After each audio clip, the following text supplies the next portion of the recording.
Hello, my name's Brooklyn DePaulo, and this is Lab 10. Today's topic was understanding, interpreting, and utilizing topographic maps as they apply. I had a little background knowledge on this just from my previous lab, but this was arguably a much more in-depth dive into the uses of topographic maps.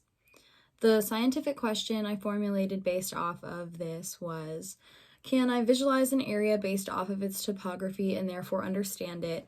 And if so, how does elevation affect the surrounding environment and my understanding of it?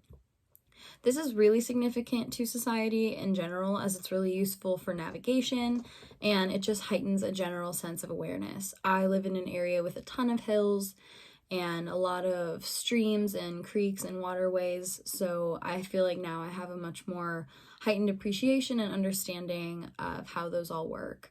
And if I were to get lost in my area, I would be able to navigate using the information that I've gathered from this lab, just based off of creek flow and elevation and things of that nature.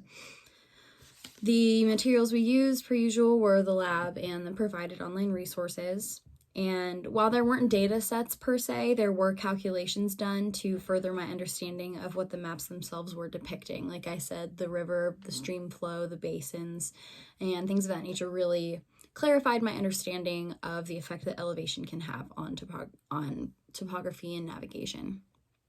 My hypothesis was confirmed, and all of this will serve to further our knowledge, as I said, heighten our awareness, our appreciation, just our general connectivity with Earth. We wouldn't need to rely so heavily on GPS if we did take a moment to understand elevation and topography and creek flow a little bit more. I would honestly feel a lot more comfortable if I were to go on a hike. I would be able to pay attention to a lot more key factors that we're learning in class.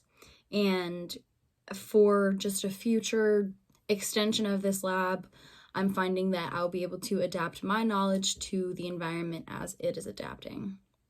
Thank you.